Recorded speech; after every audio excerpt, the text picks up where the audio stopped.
வணக்கம் அன்பு ராகம் நேயர்களே. உதகை நகராட்சி ஆணையாளர் திரு ஏகராஜ் அவர்களை சந்திக்க வந்துள்ளோம். அவரை ராகம் தொலைக்காட்சி சார்பாக, ராகம் நேயர்கள் சார்பாக அன்புடன் வரவேற்கிறோம். வணக்கம் சார். வணக்கம் சார், பொதுமக்கள் ஒரு சின்ன கோரிக்கை மாதிரி வச்சிருக்காங்க. என்ன அப்படின்னு பார்த்துட்டீங்கன்னா, இந்த வீட்ல எல்லாம் வந்துட்டு ஓவர் எக்ஸஸ் வாட்டர்லாம் இருக்கனால நிறைய வேஸ்ட் பண்றாங்க அப்படின்ற மாதிரி.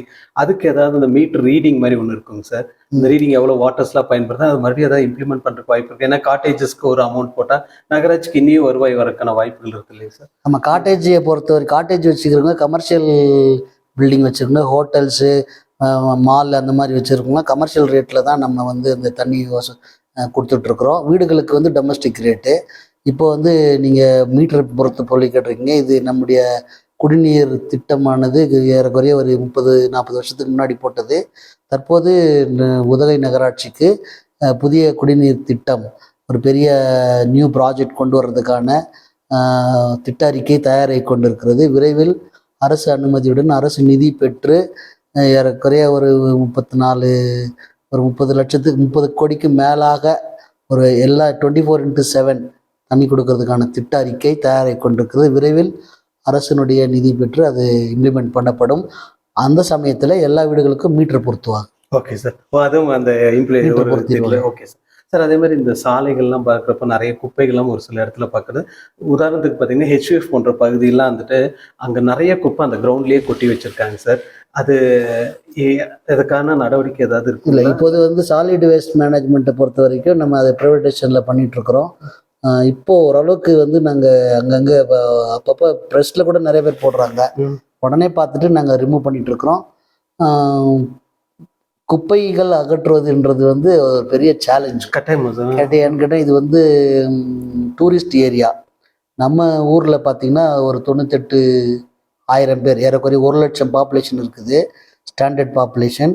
அது தவிர்த்து ரெகுலராக வந்து சனி ஞாயிறில் ஏறக்குறைய ஒரு 15,000-20,000 வண்டி வந்துட்டு போகுது. ஒரு வண்டிக்கு ஒரு 3 பேர் கணக்கு போட்டால் கூட தினசரி அந்த சனி ஞாயிறு 40,000 பேர் வந்து போகிறாங்க. அந்த வெளியூர்லேருந்து வருகிறவர்களுக்கு எங்கே குப்பை போடுறதுன்னு தெரியாமல் கண்ட இடத்துல போட்டு போயிடுறாங்க. அதனால் வந்து சேலஞ்ச் இருக்க தான் செய்யுது. இருந்தாலும் சிறப்பான முறையில் எங்களுடைய சுகாதார ஆய்வாளர், சுகாதார அலுவலர் மற்றும் சுகாதார பணியாளர்கள் அதை அப்பக்கப்போ கம்ப்ளைண்ட்டு வராமல் இல்லை, வரதான் செய்யுது. உடனுடன் நாங்கள் தெரிஞ்ச உடனே அதை அப்புறப்படுத்தி தான் இருக்கிறோம். நல்ல விதமாக அது இன்னும் மேம்பாடு செய்வதற்கு முயற்சி எடுத்துக்கொண்டிருக்கோம். Okay sir.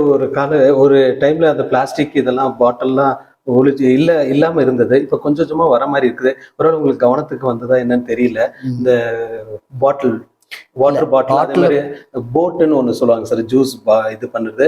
அது இப்போ எல்லா கடையிலையும் பார்க்குற மாதிரி இருந்துச்சு. அதுவும் பேன் பண்ணி தான் இருந்தது. அது ஏதோ சொன்னாங்க, அந்த ஒரு ஏஜென்ட் வந்துட்டு எல்லாத்துக்கும் பெர்மிஷன் கிடைச்சிருச்சு, அதனால நாங்கள் சப்ளை பண்ணுறோம் அப்படின்ற மாதிரி சொல்கிறாங்க. அது இந்த ஜூஸ் பாட்டில், அது 10 ரூபாய் பேப்பர் போட்டு அப்படி இல்லை, அது வந்து இப்போ மாவட்ட நிர்வாகமே அதை முற்றிலுமாக தவிர்க்கணும்னு சொல்லி வாரந்தோறும் மதிப்புக்குரிய நம்ம மாவட்ட ஆட்சியர் அவர்கள், எல்லா அதிகாரிகள், நகராட்சி மட்டும் இல்லை, வில்லேஜ் பஞ்சாயத்து, டவுன் பஞ்சாயத்து, அப்படிப்பட்ட அதிகாரிகள் எல்லாரையும் கூப்பிட்டு வாரந்தோறும் வெள்ளிக்கிழமை ஈவினிங் வச்சு பிளாஸ்டிக் ப்ரிவென்ஷன் ஆக்டிவிட்டிஸ் எடுத்துகிட்டு இருக்கிறாங்க. குறிப்பாக வந்து செக் போஸ்ட்டில் வாகனங்கள் சோதனை எடுக்கப்பட்டு அந்த பாட்டில் எல்லாம் அங்கேயே ப்ரிவென்ட் பண்ணுறோம்.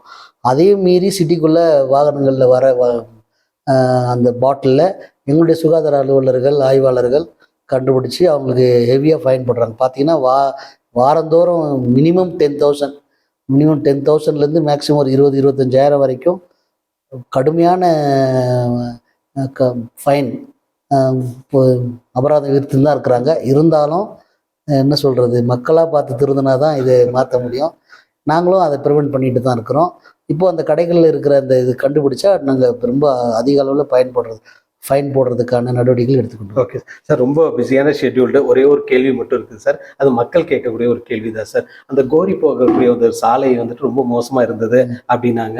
அப்போ அந்த மக்களும் வந்துட்டு உங்களுக்கு மனுவும் சம்மந்தப்பட்டவர்களும் வந்துட்டு மனு கொடுத்தப்போ 5 வருடத்துக்கு முன்னாடி அந்த சாலை அமைத்ததாக சொல்கிறாங்க. அது எந்த அளவுக்கு கரெக்டுன்னு தெரியல. ஒருவேளை 5 வருஷத்துக்கு முன்னாடி சாலை அமைக்கப்பட்டதுங்களா? இப்போ ரொம்ப மோசமாக இருக்குது. அதை நீங்கள் பார்த்து மிக முக்கியமான நல்ல கேள்வி இது. ராகம் டிவி கேட்டதுக்கு ரொம்ப சந்தோஷம். போன வாரம் கூட கலெக்டர் மேடம் அந்த பக்கம் போய் இன்ஸ்பெக்ஷன் பார்த்துட்டு எனக்கு உடனே இரவு ஒரு 8 மணிக்கு தொலைபேசியில் கூப்பிட்டாங்க. உடனே நைட் 8 மணிக்கு நானும் என்னுடைய ஏயும் அந்த இருட்டில் கோரி அந்த சாலையை போய் பார்த்தோம். அது படுமோசமாக இருக்குது. அதில் ஒரு எஸ்டிமேட் எடுத்துருக்கு கிட்டத்தட்ட 3.4 crore வரும். அது பார்த்தீங்கன்னா நாங்கள் அளந்தோம், 1 கிலோமீட்டர் 400 மீட்டர், 1400 மீட்டர் இருக்குது அந்த ரோடு. இதுலேருந்து தெரிஞ்சுக்கணும், நான் போய் அதை அளந்து 1.4 கிலோமீட்டர். அதுக்கு வந்து சைடில் ரீட்டைனிங் வாலு ப்ளஸ் அந்த ட்ரெயின் எல்லாம் போட்டு எல்லாம் சேர்த்து 3.4 crore வருது. அதுக்காக திட்ட அறிக்கை ரெடி ஆகிட்டு இருக்கு. நிதி வந்து எஸ்ஐடிபி அல்லது வந்து வேறு ஸ்பெஷல் ஃபண்டு வாங்கி அல்லது நமக்கு நாமே திட்டத்தின் மூலமாக இந்த ரோடை செயல்படுத்துறதுக்கு மாவட்ட ஆட்சியர் அவர்களுடைய உதவியை நாடிக்கொண்டிருக்கிறோம். மாவட்ட ஆட்சியர் அவர்களும் அதை உடனடியாக போடுறதுக்கு எங்களுக்கு இன்சிஸ்ட் பண்ணிட்டு தான் இருக்கிறாங்க. விரைவில் அது போடப்படும். ஓகே, நன்றி சார். ஸோ ஏகராஜ் சார் பற்றி சொல்லணும்னா நம்ம என்ன சொன்னாலும் அடுத்த நிமிஷம் நான் செஞ்சிடறேன் அப்படின்ற மாதிரி இருக்கும். உதாரணத்துக்கு பார்த்தீங்கன்னா அந்த கவர்மெண்ட் ஸ்கூல்லேருந்து மேடு ஏறப்போ அந்த இடத்துல நிறைய குப்பைகள் செடிகளாக இருந்தது அப்படின்னு சொன்னோம். உடனே ஆள் அனுப்பி அந்த இடத்த கிளியர் பண்ணிட்டாரு. அதுக்கு வாழ்த்துக்கள் சார். அந்த இடம் நல்லா நீட்டாக இருக்கு. ஸோ இந்த மாதிரி பல பகுதிகளில் இருக்கிறது ராகம் தொலைக்காட்சி வாயிலாக சொன்னோன்னே சாருக்கு ஒரு ஃபோனு இல்லைன்னா ஒரு வாட்ஸ்அப்பில் ஒரு மெசேஜ் என்னமோ அடுத்த செகண்ட் ரெஸ்பான்ஸ் பண்ணுறாரு. என்னென்ன பிரச்சனை இருக்குது சொல்லுங்கள், உடனே நாங்கள் செஞ்சிடறோம் அப்படின்னு சொன்னார். அது உண்மையாலுமே அவரை பாராட்டக்கூடிய ஒரு விஷயம் தான். ஏன்னா நடவடிக்கை உடனே எடுக்கிறாங்க. இந்த இடத்துல இந்த பிரச்சனையா நம்ம பண்ணிடலாம் அப்படின்னு சொல்லியிருக்காரு. ரொம்ப மகிழ்ச்சி. அவருக்கு ராகம் தொலைக்காட்சி சார்பாகவும் ராகம் நேயர்கள் சார்பாகவும் பகுதி மக்கள் சார்பாகவும் நன்றி தெரிவிச்சுக்கணும். நன்றி, வணக்கம். நன்றி. தேங்க்யூ. ராகம் டிவி யூடியூப் பக்கத்தை சப்ஸ்கிரைப் செய்யுங்கள்.